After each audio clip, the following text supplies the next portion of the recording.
Welcome to the Hobby Hour. My name is Jim Granato. I'm Dean of the Hobby School of Public Affairs. With me today is Mike Madrid, a veteran political strategist, and we're going to discuss today the impact of Latino voters on the 2024 elections and the future of politics. We're also going to highlight Mike's new book called The Latino Century: How America's Largest Minority is Transforming Democracy, and how both major political parties tend to misunderstand the fastest growing segment of the American electorate. Now, about our speaker, I'm going to keep this short, but there's a lot we could say about what he's done with his life. He's a nationally recognized political consultant and expert of Latino voting trends.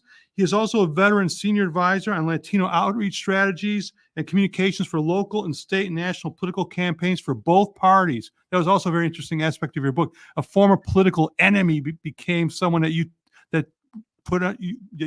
advised. Yeah. He also co-founded the Lincoln Project, a prominent political action committee. Mike is a senior fellow at the UC Irvine School of Social Ecology. So to get started, welcome, Mike. Thank you so much for having me. It's an honor. I've been looking forward to this for a while. Thank you. Okay, so let's just start with a simple one. How different is the Latino voter today from the past? That's a great question. I argue in the book that it's going to be, let me say it this way, the Latino voter of the next 30 years is going to be 180 degrees different than the Latino voter of the last 30 years. The stereotype that we've built up about who Latinos are, sort of a recently migrated, Spanish-speaking, farm worker, really, frankly, that's just kind of the stereotype, the political stereotype we built, has nothing to do with the current reality, and is having less and less of a meaningful explanation of who we are going forward. As we sort of, the explosion of Latino voters that's happening is with third and fourth generation Latino voters with a very different mindset about issues.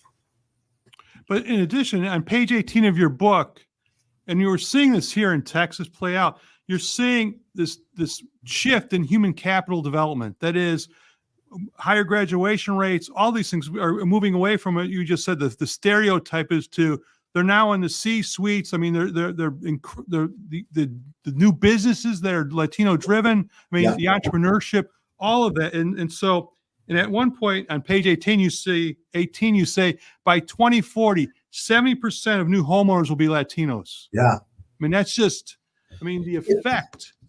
Yeah, we're right on the cusp of a real demographic tsunami here. Look, in 15 years, the United States of America will be a non-white majority country, or at least of non-European descent for the first time in our history.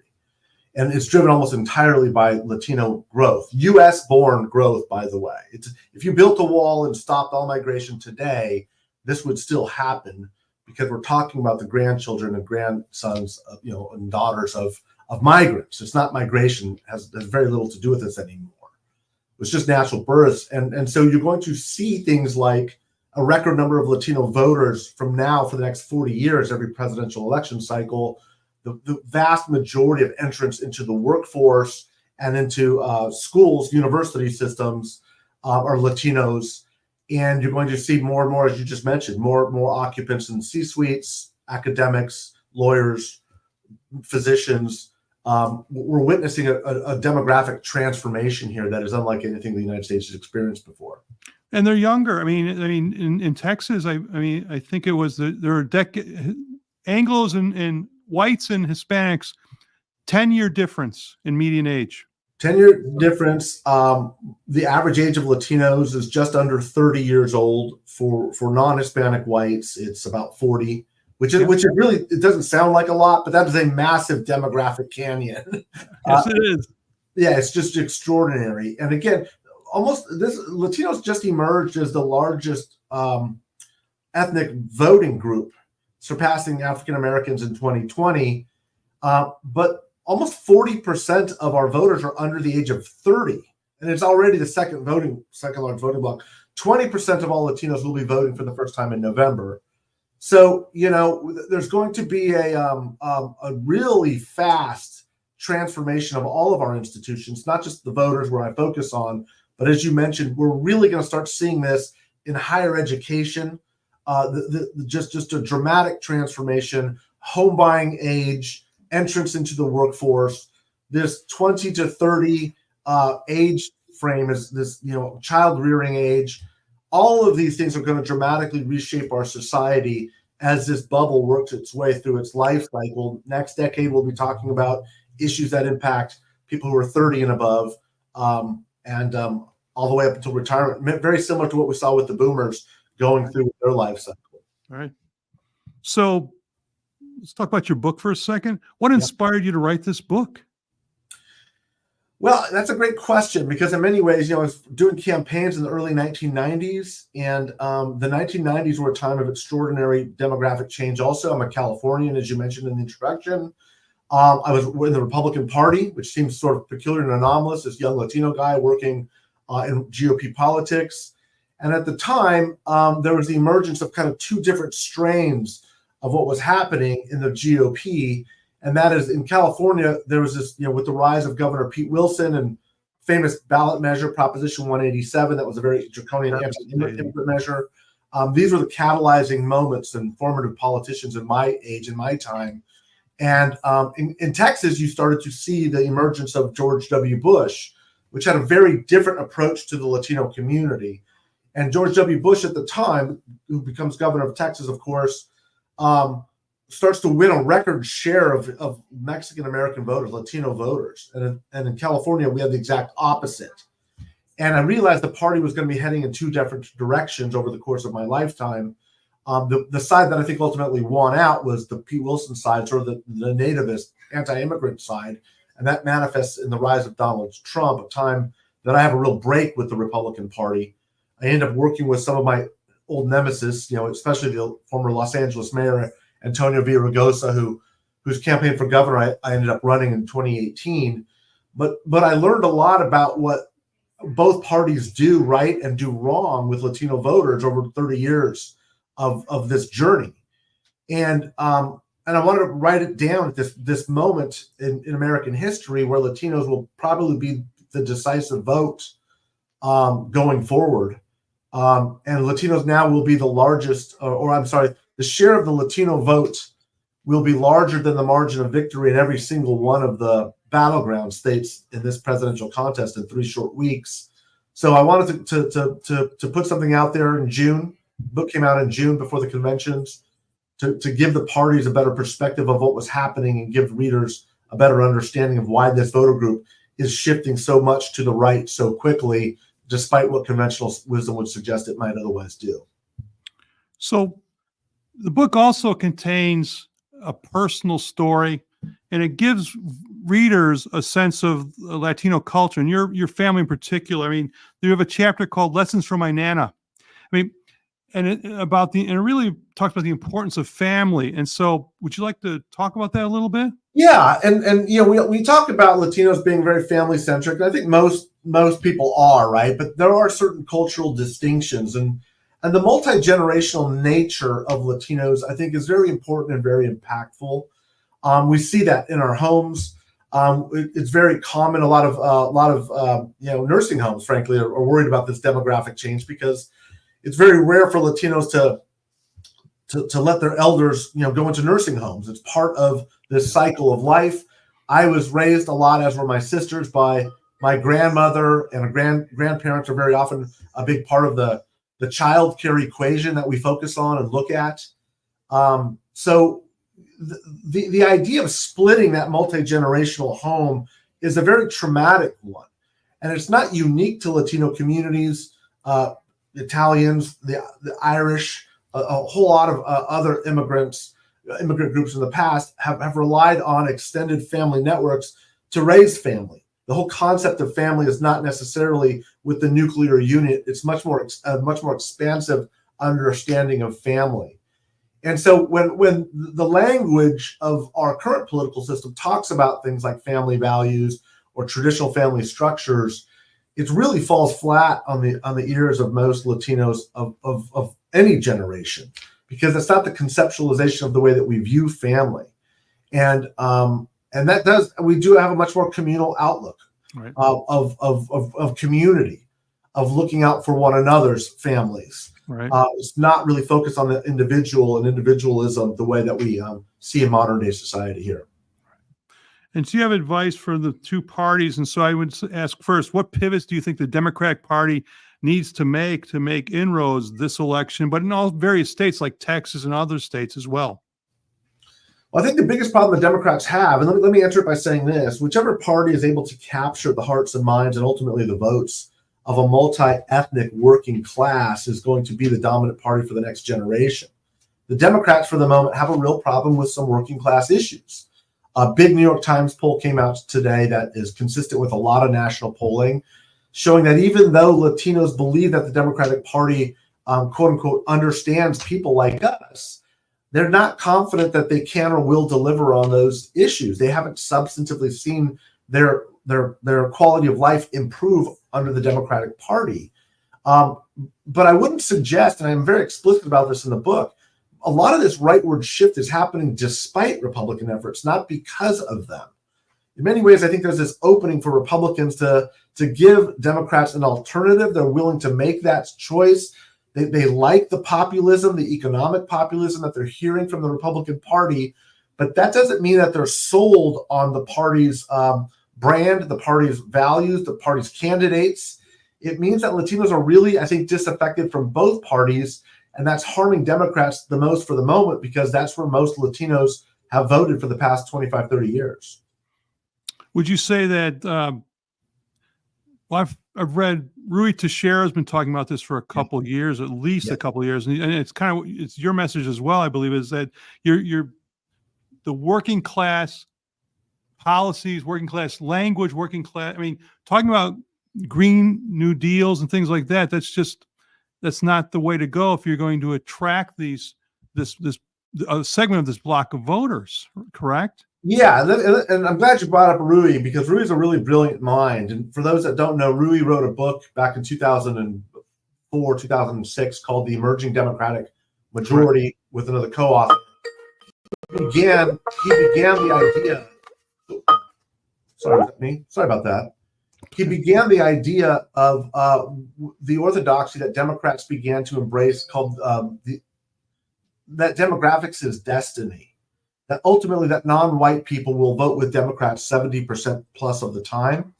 And this idea that took root was I had issues with Rui in the book back then publicly. Mm-hmm. I was saying this is much more of a class voter than a racial or ethnic voter. Right. We disagreed at the time. I think over 20 years, Rui has come to the conclusion that this is indeed a much more of a class and economic pocketbook voter than it is a racial or ethnic voter. And that really is the bottom line, is Democrats still continue to talk to Latinos largely as if it's a racial and ethnic voting group, when their priorities have for a long time been economic and pocketbook issues, and we're beginning to see that take root in our politics. This is now an economic populist pocketbook voter, and that's why they're becoming more Republican. Right. So looking at next 3 weeks, where do you see Latinos being decisive in those critical swing states? All of them? All of them? Yeah, I mean, to an extent, you can argue that it's all of them. There's a lot of debate right now because the national numbers are changing for Latino voters broadly. There's debates about, Puerto Ricans, for example, in Pennsylvania, Puerto Ricans are the largest plurality. Is that different than it is with Mexican Americans in Arizona and Nevada? Well, sure it is. But those divisions are probably not as big as we think. We're looking for a lot of reasons to argue that Latino voters are not monolithic, when the truth of the matter is, if it's an economic voter, which I argue it is, there's a lot more commonality with the Latino working class than there are differences based off of country of origin. And so you can make some broad sweeping generalizations about this voting bloc if you're speaking to it where it wants to be spoken, which is through economic working class terms. And that's why I think, again, both parties are struggling here. But it will be definitive in Arizona for sure. There's no question, and Nevada as well. Those two states are certainly. Latino vote surpassed the black vote in Wisconsin. It's now going to be, I think, a decisive factor in North Carolina. It's growing in Georgia, Pennsylvania, certainly. So in all of these states, for different reasons, because of the size and the composition of the Latino electorate, you're going to see, I think ultimately the next president of the United States will be determined by how this vote breaks in a majority of those swing states. So a little while back, you mentioned something about tailoring messages. And so for the Democrats, if you were to say, this is where you need to focus on, and for Republicans, this is where you need to focus on, what would you suggest to both separately? Well, again, the Latinos are essentially, if you look at the data, it's very clear that Latinos are the moderates in both parties. Yeah. And the reason why is because we're driven a lot less by cultural messaging, at least the cultural messaging that is driving and animating both parties. Like we're having a presidential contest about, gendered bathrooms, and the abortion debate, gun control. There's a lot less emphasis than there probably should be on middle class, working class issues, which is why both parties are having a tough time connecting with this vote. Once we get back to that traditional American sense of really focusing much more on economics, I think both parties moderate. And the Republicans have had a real difficult time with the multi-ethnic part of America. This changing demography of the country has incited a lot of very deep, emotionally based sensitivities about what American identity actually is and is not. But at the same time, the Republican Party has quantifiably become more diverse as Latinos are increasingly engaged by or animated by that same sentiment, or as I have been arguing, relating more to the economic populism, the tariffs, the protectionism, in many ways the isolationism, the border security issues are far more important for Latinos than the media and conventional wisdom would suggest. That's why Kamala Harris has crashed so far to the right on border security, not even talking about immigration reform. That's a dramatic change for the Democratic Party. In fact, I would argue it's unprecedented. When I was doing George W. Bush work in 2000, 2004, had a Republican run on Kamala Harris's platform in the Republican primary, President Bush would have probably said, that's not American. Like, this is so extreme. And Kamala Harris is the Democrat running on these now. So the Overton window on so many issues has changed, in large part because Latino voters have changed. You're seeing an increase in sentiment for border security. It's not a majority, by the way, let me be clear. But you saw some of the biggest rightward shifts happening in the Rio Grande Valley, on the border, in the 2nd New Mexico congressional district in southern New Mexico, southern Arizona, in southern California, the Imperial County in California, the most Latino-dense county in California, shifted to the right more than any other county in California, a border county. So it's a very real issue. But again, it's not just that issue. It's largely these middle-class issues. And until the Republican Party can get past some of this nativism, it won't fully realize the benefits of its appeal to Latino voters. And we'll see what happens this November, but I expect that to change after the elections. So we're seeing these, as you mentioned in the book, these incredibly improving trends economically in terms of human capital development. We're seeing the rise into jobs that involve more education, more skills, and things of that sort. Is that leading or lagging? I assume it's going to lead the increase in civic participation and voting participation. Or, is the economic improvements that are happening and will continue to happen, is that driving the other thing, or are they about the same? Now, that's such a great question. I'm smiling here because it's great to talk to somebody who sees that correlation. They're directly correlate. There's the narrative that Latinos do not vote at the same rates as other races and ethnicities is absolutely true. But you also have to ask yourself, is there something in Latino culture that makes that happen? I would argue no. In fact, if you look at poverty rates, that's the problem. If you have poverty rates, it doesn't matter whether you're poor in East Los Angeles or in Brownsville, Texas, or if you're Black in Mississippi or the Deep South, or white in Appalachia. The poverty rates are directly correlate to low civic engagement, regardless of race or ethnicity. So what we need to solve for is the poverty problem, and Latinos disproportionately are impacted by things like housing and housing affordability. And by the way, there's a 300% increase in the number of voters once you become a homeowner as opposed to being a renter. So once we solve for the economic problems that Latinos are desperately telling us they want solved, we're not going to see an increase in civic participation or voter participation rates. Right. Last question. So we emphasize quantitative training at the hobby school, and your book has a lot of discussion about data. What training did you get over the course of your college education and beyond to allow you to become the expert that you are today? And what advice would you have for students in pursuing those things? Well, let's keep in mind, I'm a political practitioner.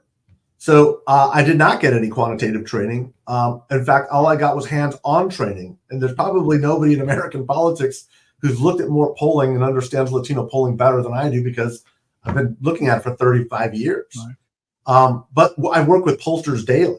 So I've looked at and constructed thousands and thousands of surveys. I would also suggest, and this is very important, and I mean this with all due respect, in political campaigns, nobody asks for academics to come in and do their polling, because the variable of what makes a good pollster in a campaign is the developer of the instrument. It's the way you approach the instrument. It's not the underlying methodology. It's not the underlying science.